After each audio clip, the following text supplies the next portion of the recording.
Bakit tay? Para libre ng rasyon ng Viagra mo. Tugon ko. Tinuktukan lang ako ni Itay at napakamot na lang ako ng ulo. Akala ko po ba ayaw niyo kay Kuya Alexus? Galit na galit pa nga kayo kagabi nang dumating siya. Tanong ko. Gumisi naman si Itay. Sus, acting lang yun. Nakakatakot ga, ani Itay. Napangiwi ako sa sinabi niya. Anong nakakatakot dun? Exage at nakakairita kaya siya kagabi dahil puro Viagra na lang ang bukang bibig niya. Ang baduy ng acting niyo tay, sagot ko. Basta gawin mo na lang yung inuutos ko sa'yo. Tay, kawawa naman si ate. Paano kung magalaw siya ni Kuya Alexus? Sira, hindi natin paabutin sa ganun. Oras na pumasok siya sa kwarto ng ate mo, bubuksan ko na kaagad ang pintuan para huli agad. Kaya dapat bantayan mo sila, tapos i-text mo ko kapag nakita mong pumasok na si Alexus sa kwarto ng ate mo. Pinalungkot ko ang aking muka. Ayoko po tay, baka magkabistuhan, kawawa naman ako. Mapapagalitan ako ni inay. Baka parusahan ako at samsamin niya ang cellphone ko. Paano na ako? Luma pa naman yung cellphone ko. Ang tagal ko na nga gustong bumili kaso sobrang luma na nung ginagamit ko. Natahimik si Itay at saka bumutong hininga. Sige, kapag nagawa mo ng tama yung inuutos ko, ibibili kita ng cellphone na gusto mo. Talaga tay? Pangako yan ha? Sige po, kahit na hindi madali ang pinapagawa nyo. Gagawin ko kahit pahabang buhay akong patay ng konsensya ko. Dahil sa gagawin natin kina ate at Kuya Alexus. Kunwari napipilitan kong tugon. Masaya akong pumidal muli para pumasok sa aming bakuran at pakanta-kanta pa ng BTS. Bagay, criminal undercover talagang pakaramdam ko ngayon. At smooth like butter ko itong magagawa. Walang kahirap-hirap. Ako pa! Habang inaayos kong aking bike ay natanaw ko na kaagad si Kuya Alexus sa may terrace. Paano ko kaya siya didiskartehan? Paano ko ipapainom itong laman ng bote? Paano ko rin siya papupuntahin sa silid ni ate? Hindi naman siya mukhang manyak. Kaya siguro kailangan pa siyang painumin ni Doña Monica ng pampainit dahil hindi to mahilig. Tama si Itay, mukhang gentleman ang isang ito. Hindi makabasag pinggan at hindi gagawa ng mga makamundong bagay. Habang naglalakad ako papalapit sa kanya, ay nag-iisip na ako ng paraan. Kaso wala talaga. Mukhang dito ako kay Kuya Alexus may hirapan na. Kung si Kuya Douglas lang sana, madali ang magiging trabaho ko. Tatahitahimik lang yon pero mukhang palaban din ng isang yon. Nang makita ako ni Kuya Alexus ay ngumiti ito ng alanganin. Naku po naman, ngumiti pa para tuloy akong nakukonsensya. Glenda, pwede ba tayong mag-usap? Bungad nito. Oo ba? Teka, igagawa kita ng tsaa. Magandang may maiinom habang nag-uusap, sagot ko. Nakita ko magandang pagkakataon ito para painumin siya ng dala ko. Hindi na, mabilis lang ito. Tsaka marami na akong nainom na kape. Baka hindi na ako makatulog niyan, tanggi niya. Tsk, parang hindi ko yata makikita si Jungkook ko ah. Parang hirap na hirap ito na simulan ang sasabihin. Kailangan ko ng tulong mo. Anito, gumuhit ang linya sa noo ko. Ano naman kaya ang kailangan ng isang doktor sa kagaya ko? Pwede bang doon ka na lang matulog sa kwarto mo? Doon naman ako sa ate mo. Ha? Tama bang narinig ko? Si Kuya Alexus gagapangin si ate. Napanganga ako at hindi ko mapigilan na mapangiti ng ubod ng tamis habang naniningkit ang aking mga mata. Para tuloy akong lilipad anumang oras sa sobrang saya.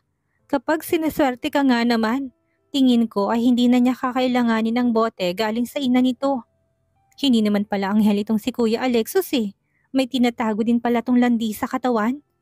Hindi naman kailangan malaman ni Ate Moira na hindi na inom ni Kuya Alexus ang laman ng bote. Total nagkape naman ito kanina. Sabihin ko na lang na doon ko inihalo. Ang mahalaga lang naman ay mapasok nitong silid ni ate. Confirmation na yon. Please, nagsusumamong mukha ni Kuya Alexus. Pinalungkot ko ang aking mukha. Kuya, mahirap yung pinapagawa mo. Baka mahuli ako. Kawawa naman ako. Baka bawiin ni inay yung pangako niyang laptop sa akin. Kapag nagalit siya, edi goodbye laptop na ako. Wika ako sa napakalungkot na boses. Ako na lang magbibigay sa'yo ng laptop. Wika nito. Muntik na ako matumba dahil sa narinig. Naku naman Kuya Alexus, wag na, nakakahiya naman sa'yo. Baka Apple pang bilhin mo tapos yung pinakalitas pang piliin mo. Nakakahiya talaga, tugon ko. Papasukin mo lang ako sa silid ng ate mo. Bibiling kong pinakamahal na laptop para sa'yo. Please, pagsusuma mo pa nito. Sige na nga Kuya Alexus, kahit sobrang hirap ng pinapagawa mo. Kunwari ay napipilitan kong sagot. Salamat, masayang sambit ni Kuya Alexus. Parang walang pagsidlan sa tuwa ah. Basta ikaw Kuya Alexus. Tandaan mo, akong kakampi mo dito. Sagot kita. Naka-thumbs up na wika ako at nagpaalam na ako sa kanya. Iniangat ko ang aking mga braso at paulit-ulit ni kinampay habang tumatalon-talon ako na parang lumilipad patungo sa kwarto namin ni ate dahil sa sobrang saya ko. Para akong lumilipad sa langit. Mukhang hindi pa natatapos ang taon, makukuha ko na lahat ng wishlist ko. Si ate na lang ang kulang. Pero hindi ako nag-aalala dahil konting drama at bola ko lang sa kanya. Para isuot niyang lingerie ay bibigay na kaagad yun. With matching bayad pa. Samantala, masayang binibilang ni Glenda ang perang inabot ng kanyang ate Jessa. Nang makasalubong si Alexo sa salas, mabilis nang ibinulsa ang pera upang hindi tumakita ng lalaki. Okay na kuya, palit na tayo ng kwarto. Malawak ang ngiting-ani nito sa future bayaw niya. Sabay thumbs up. Naiiling na nilagpasan ni Glenda ang lalaki na makita niya kung gaano to kasaya habang nagpapasalamat sa kanya na akala mo'y nanalo sa loto. Muli niyang sinulyapan si Alexos at nakita niyang nagkukumahog itong umakyat sa hagdan para puntahan ng ate niya. Ano kayang pinakain ni ate at patay na patay si Kuya Alexos sa kanya?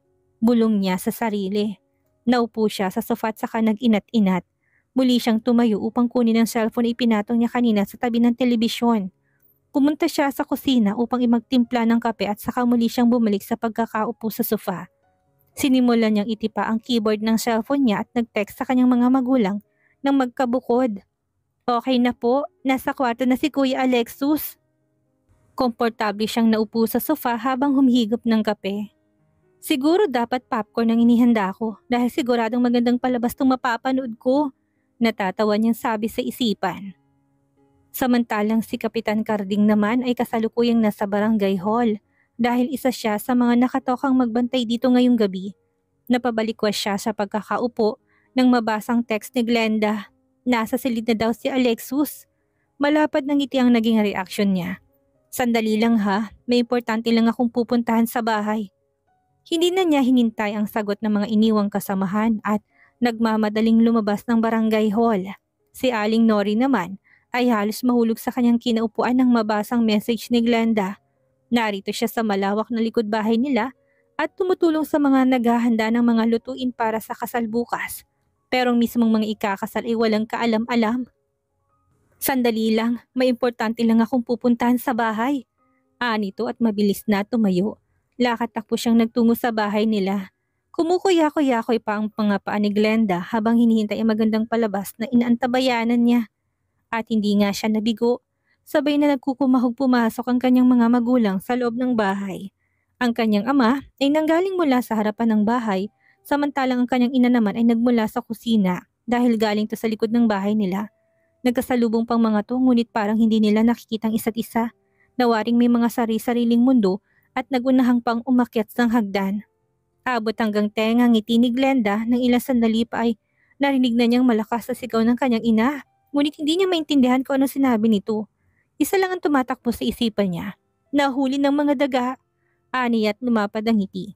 Maya-maya pa'y magkasunod na bumaba ng hagdan ng kanyang mga magulang na parehong nakakunot ang mga noo. Nang tuluyang makababa ang mga to sa salas ay sa kaunti-unting nagbago ang itsura ng kanilang mga mukha. Kitang-kita ni Glenda ang halos abot batok ng ngiti ng kanyang amang ngiting tagumpay.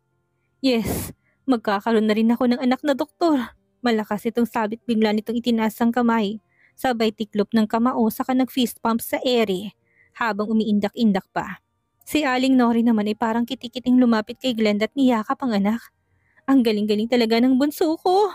Nanggigigil na sabi nito at pinupog ng halik si Glenda. Napapapilig naman ang dalagita.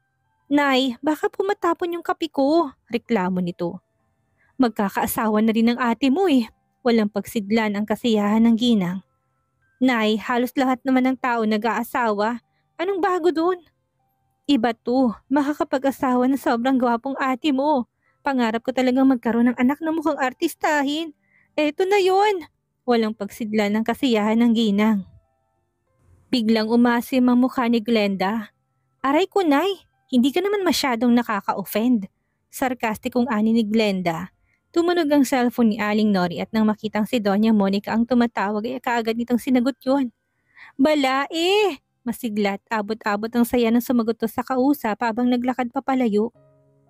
Maaga akong nagising kinabukasan. Wala pang 6:00 ng umaga bumangon na ako. Sumalubong sa akin ang ingin na nagmumula sa labas. Napakaraming tao na abala lahat sa paghahanda ng lulutuin. Malalaking kawali na may mga putahe ang nakahilera sa labas habang hinahalong mga kalalakihan.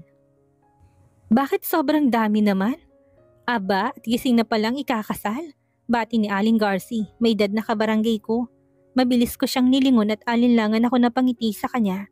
Magandang umaga po, nakangiti kong bati. Nagpalingalinga ako at hinanap ng aking paningin si Inay. Nakita ko siyang nakikipagtawanan sa mga grupo ng mga marites. Nay, pasimple ko siyang nilayo sa mga kausap nito. Nay, ano po to? Anong meron? Hindi ba pinag-usapan na natin kahapon na kailangan niyo magpakasal ni Alexus? Bakit po ang dami nang niluluto? Takang tanong ko. Nakakapagtaka kasi dahil para sa isang biglaang okasyon ay masyado naman yatang mabilis kumilos sa mga tao dito. Nang ganitong kaagad marami na kaagad na iluto. Yung ibang ang ikakasal ilang buwan pa o taong pinaghahandaan? Oo nga't nagre-ready na kahapon pa pero sa pamamanhikan lang naman dapat yun. Pero yung ganito kadami, para namang masyado yatang prepared. Para bang alam na alam ni na Inay na ikakasal talaga ako ngayon. Saan po nang galing mga to? Bakit parang ang bilis naman? Parang pinaghandaan na. Saka saan kayo kumuha ng pera para sa ganito kalaking handaan? Hay nako, si Douglas, hindi pumayag na hindi silang gagastos. Napakagalante talaga ng bayaw mo. Engagement lang naman ang usapan kahapon. Bakit magpapadala sila ng ganong kadami? Ano yun? Napredict nila na ikakasal pala kami ngayon? Sarkastiko kong tanong. Parang medyo natigilan si Inay. Naglumikot ang mga mata nito pagkaway pinaalis na ako. Huwag mo nang isipin yun. Pumasok ka na sa loob at magpahinga. Kagigising ko palang magpapahinga na? Para maganda ka mamaya sa kasal nyo. Para hindi na magbago pang isip ni Alexus. Speaking of Alexus. Nasaan po pala si Alexus? Doon siya natulog kina Moira. Ikakasal na kayo kaya hindi na muna kayo pwedeng magkita o mag-usap. At baka hindi matuloy. Saka may kasama silang doktor para magreseta ng Viagra sa mga kalalakihan dito. Tinupad na ni Alexus yung pangako niya. Kaya pala wala si Itay dito sa isip-isip ko. Gusto ko sanang makita at makausap si Alexus kaso natakot akong bigla sa pamahiing sinabi ni Inay. Hindi naman ako dating naniniwala doon pero ngayong ako nang ikakasal ay medyo nakakatakot palang hindi sumunod sa pamahiin. Kaya wala na akong nagawa kundi ang maghintay na lang sa loob ng bahay hanggang sa may ikasal kami. Parang nabibilisan naman ako masyado sa mga nangyayari. Kinakabahan kong sabi kay Moira na magkausap kami. Suot ko ang simpleng white dress at katatapos lang din ng make-upan ako ng isang makeup artist na hindi ko kilala. Ayos lang yan. Nagmamahala naman kayo't sa kasalan din naman ang punta nyo. Pagpapagaan niya ng loob ko. Nasa baba ng mga biyanan natin. Masayang balita pa nito. Kinakabahan ako. Ani ko ako na sabihin niya yon. Bakit naman ang saya-saya ko kaya? Hindi mo ba naisip na hindi lang tayo basta mag-best friend? Totoong sisters na tayo, ani Moira. Bigla ako napaisip sa sinabi niya. Nang tingnan ko si Moira, kita ko namumuong mga luha nito sa sulok ng kanyang mga mata. Naramdaman ko rin na bigla ang panunubig ng aking mga mata. Tama, kapag naikasal na kami ni Alexus, magiging totoong pamilya ko na ang best friend ko. Niyakap ko siya ng mahigpit at ganun din siya sa akin at sabay pa kaming nag-iyakan. Biglang bumukas ang pintuan kaya naghiwalay kami ni Moira. Niluwal nun si Inay. Akala ko ikaw ano nang nangyari, para kay mga baka na umaatungal dyan. Wika ng aking ina. Teka, wag mo nga hawakan ang mukha mo, ako na magpupunas ng luha mo at baka mabura ang make-up. Ani Moira. Kumuha to ng facial tissue na nasa ibabaw ng tokador at marahang pinatuyo ang aking muka. Sus, okay lang mabura, civil wedding lang naman to. Kahit nga walang makeup, ayos lang eh. Hoy, ang gwapo-gwapo ng mapapangasawa mo, tapos hindi mo malang aayusin yung sarili mo. Baka kapag kiss the bride na, hindi ka mahalikan nun dahil sa itsura mo, saway ni Inay. Dahil bigla ng kasal si Mayor na munang magkakasal sa amin. Mabilis na pumayag si Mayor nang tawagan siya ni na Inay kahit na sobrang busy nito. Kilala kasi nila ang pamilya Salvador. Mula na mapangasawa ni Moira si Douglas ay marami nang naidonate ang mga Salvador sa bayan namin. relief goods, mga ambulansyang idinonate sa mga barangay at mga kagamitan sa public hospital. Marami na rin silang naipatayong library sa mga public schools at kung ano-ano pa. Ngayon lang humingi ng pabor ang mga Salvador kay Mayor kaya hindi na ito nagpatumpik-tumpik pa. Tuwang-tuwa pa nga raw ito, sabi ni inay nang malamang siya pa ang magkakasal sa bunsong anak ng mga Salvador. Pagbaba ko ng hagdan ay nakita ko kaagad ang aking mga giging biyanan na nakaupo sa salas. Nahiya tuloy ako bigla sa kanila dahil napakasimple ng bahay namin. Hindi naman ito ang unang beses na nagtungo sila dito, ngunit ngayon lang ako tinubuan ng hiya. Syempre pakakasalan ko ng anak nila. Agad ako yumakap sa kanilang mag-asawa. Tita, tito, pasensya na po't napasugod tuloy kayo nang wala sa oras. Nahiya akong sabi. Masanay ka nang tawagin kaming mommy at daddy. Nakangiting sabi ni Tita Monica. Mommy pala. Opo, nahiya akong tugon. Welcome to the family. Matagal ko nang alam na mangyayari to. Nakangiting saad ni Don Arturo. Dad pala. Sa barangay hall daw gaganapin ang seremonya. Malaki naman ang barangay hall namin at siguradong magkakasya kami doon. Total ay pamilya lang naman namin ni Alexos ang dadalo. Ang gusto lang nilang mangyari ay maikasal agad kami at saka na isusunod ang church wedding kung saan mas maraming kaibigan at kakilalang makakadalo. Ang reception naman ay gaganapin mamaya sa bakuran namin na kagabi pa na ayusan at napaghandaan. Nang mapadaan ako kanina ay medyo nagulat pa ako. Nakakapagtaka talaga dahil parang hindi bigla ng kasal na ito. Ang pagkakadecorate sa paligid at sobrang dami ng inihanda ay parang napaghandaan at pinag-isipan talaga. Samantalang engagement party lang sanang magaganap ngayon. Nilakad lang namin ang barangay hall dahil nasa tapat lang ng bahay namin ito. Nasa itas na daw sina Alexos at doon naghihintay para sa pagdating ko. Hindi kagaya ng simbahan, mga beach wedding, kasal sa mga hotel o ibang dream wedding ay wala akong magarang wedding entourage. Sa halip ay ang hagdan paakyat kung saan palaging ginaganap ang pagpupulong ng mga konsehal ng barangay ang lalakaran ko. Walang mga bridesmaids at mga flower girls. Sa halip ay mga tanod at barangay officials na duty ngayon. Pagpasok ko sa conference room ay si Alexis kagad ang nakita ko nakatayo sa unahan at tinihintay na talaga ako. Ang gwapo niya sa suot na white polo at itim na dress pant. Nang magsalubong ang aming mga mata ay binigyan niya ako ng matamis na ngiti at ramdam ko ang pagmamahal na kaakibat ng mga ngiting yun. Maraming babae nang pinapangarap ay maganda at bonggang wedding ceremony. Ngunit mula simula isa lang ang tanging pinapangarap ko. Si Alexis lang, ang aking napakagwapo at napakabait na groom. Napakaswerte ko talaga dahil hindi lahat ng babae ay nakakatuluyan ng kanilang ultimate crush. Lumakad ako palapit sa kanya, parang wala akong ibang taong nakikita ko hindi si Alexis lang. Nang makalapit ako ay matamis pa rin ang ngiti nito sa akin. Hindi naghihiwalay ang aming mga mata. Hinapit niya ako sa aking bewang upang mas lalo pang ilapit sa kanya. Unti-unting bumaba ang kanyang mukha sa akin upang angkinin ang aking mga labi. Parang bigla kami nagising na marinig ang pagtikim ni Mayor. Noong ko lang naalalang mga tao sa paligid ko na dinig kong nagtatawanan. Mr. and Mrs. Salvador, sa huli pa yan, nakangiting biro ni Mayor. Pinamulahan tuloy ako ng mukha. Samantalang si Alexis naman ay buong-buo ang ngiti na ma-realize ang kanyang ginawa. Mabilis lang ang naging seremonya at maya-maya pa'y narinig ko ng aking pinakahihintay. Maari mo nang halikan ng iyong asawa. Walang pagsidlan na sayang aking nararamdaman, ngayong ganap na akong asawa ng aking ultimate crush. Nagharap kami ni Alexis at punong-puno ng pagmamahal na tumingin ako sa kanya nang magtagpo ang aming mga mata.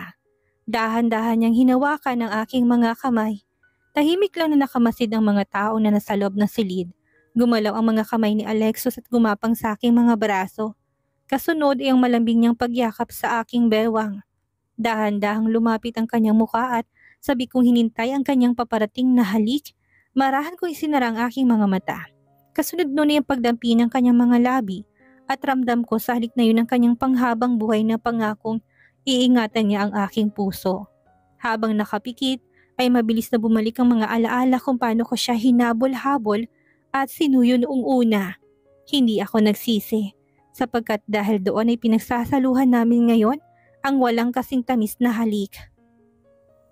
At alam ko na sa oras na buksan kong aking mga mata ay siya na rin simula at katuparan ng aking matagal ng pinagdarasal. Ang maging kabiyak ng lalaking matagal ko nang minamahal.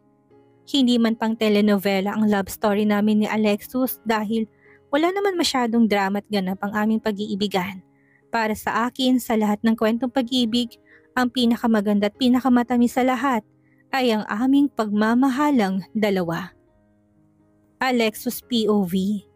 Panaka-naka akong sinusulyapan ang aking may bahay. Himbing na himbing ito sa pagkakatulog habang nagmamaneho ako. Nilisan na namin ang reception sa kagustuhan kong masarili kaagad ang aking asawa. Dediretso kami sa hotel dito sa Batangas na pinabook ni Kuya Douglas sa kanyang sekretarya upang doon kami tumuloy sa unang gabi namin ni Jessa bilang mag-asawa. Kasal na kaming dalawa at wala nang makakapigil sa amin na gawin ang matagal na naming hindi magawa-gawa. Sa tagal ng aking pagpipigil ay nakakasiguro akong buntis agad si Jessa sa susunod na buwan dahil isasagad ko talaga na todo at walang itatapon lahat pasok sa asawa ko. Nakababa na ako't lahat ng sasakyan ay tulog pa rin to. Tinungo kong pintuan sa gilid niya at marahang binuksan yon. Yumukod ako at tinampian siya ng halik sa labi. Hindi pa rin to gumigising kaya muli ko siyang hinilikan, mas matagal. Saka pa lang siya nagising. Alexus, anit at mapungay ang mga matang tumingin sa akin. Tila inaantok pa. Kapag ganitong mga matang bubungad sa akin pagising ko, siguradong palagi na lang ako malilate sa trabaho ko. Nandito na tayo. Malambing kong bulong sa kanya. Dumiretso siya ng upot saka lumabas ng sasakyan. Dumiretso naman ako sa likuran upang kunin ang maleta namin. Samantalang si Jessa naman ay humakbang papalayo sa sasakyan upang pagmasdan ng water view na hindi nalalayo sa hotel na tutuluyan namin. Napakunot ang aking noo nang may mapansin sa kanyang damit. Unti-unti akong kinakabahan dahil sa aking hinala. Hay, wag naman sana. Lalapitan ko pa sana siya pero humarap siya sa akin na nakangiti. Ang ganda dito, Alexus. Masayang sabi nito tumatakbo papalapit sa akin. Alinlangan akong umiti sa kanya. Han, usal ko. Nagtataka siyang tumingin sa akin na mapansin ang reaksyon na nakarehistro sa aking mukha. Jessa, meron ka ba ngayon? Tanong ko, may kulay pula kasing mantsa sa likod ng paldang suot niya. Nalaki ang mga mata nito at hinilang laylayan ng kanyang palda at sinipat yun. Napatingin siya sa akin sabay takip sa laylayan na may mantsa ng dugo. Napaaga, nag-aalalang anit at hindi komportable. Wala pa naman akong dalang napkin, aniya. Napapikit at napatingala ako out of frustration at saka ako naglabas ng malakas na buntong hininga. Malapit kami sa public restroom dahil nasa beach kami ngayon. Nasa likod niya ako na maglakad kami upang takpan siya. Nang makarating kami sa restroom ay binigay ko sa kanyang maleta. Dito ka na muna, maghahanap ako ng pamalit mo. May pupuntahan lang ako mabilis. Saan ka pupunta? Tanong nito. Ano pa, edi ibibili kita ng napkin mo. Sorry, nahiyang sagot ni Jessa. Hinalikan ko siya bago ako umalis. May nakita kong convenience store sa malapit kanina kaya nag-drive ako papunta doon. Kapag minamalas ka nga naman, pulot gata na sana namin ngayon pero heto ako't bumibili ako ng napkin ng babaeng kanina lang ay pinakasalan ko. Dinampot ko ang pinakaunang napkin na nakita ko. Agad kong binalikan si Jessa dahil ayaw ko siyang maghintay na matagal at binigay ko kaagad sa kanya. Ang napkin na binili ko, abot langit ang pasasalamat nito na may kasamang hiya. Tumango lang ako bilang tugon na tinintay siyang makapagbihis. Ilang minuto rin ako naghintay sa labas. Tara na, ani sabi ni Jessa paglabas nito. Humarap ako sa kanya't nagsalubong ang aking mga kilay. Nang makitang suot nito, magpantalon ka, utos ko sa kanya. Nakita kong pagpoprotesta sa mukha nito. Ang init-init magpapantalon ako. Ang hirap kaya nun lalo na kapag meron. Anito, may summer dress ka naman siguro, yun na lang ang suot mo. Bakit? Ano bang problema sa suot ko? Nasa beach tayo. Ang simple pa nga ng suot ko, shorts at sando. Nakikita ko yung legs mo, tinitigasan ako. Kita kong pagkagulat sa mukha ni Jessa. Napaawang ang bibig nito. Alam mo namang hindi pa pwede kaya kung maaari takpan mo yung katawan mo kung ayaw mong manakit ang puson ko. Malamig kong tugon. Nang maunawaan niya ang aking pinupunto ay saka pa lang siya bumalik sa loob ng banyo para magpalit. Nag-file kami ng emergency leave kaya 1 week pa kaming bakante.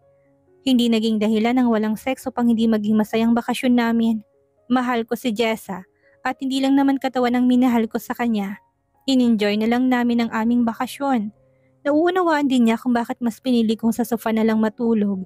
Hindi ko kayang matulog na magkatabi kaming dalawa. Pakiramdam ko ay tinutorture ako kapag katabi ko siya pero wala akong magawa. Pagbalik natin sa trabaho, magiging busy na ulit tayo, lalo ka na. Mamimiss ko yung ganito. Malungkot na ani Jessa habang naglalakad kami.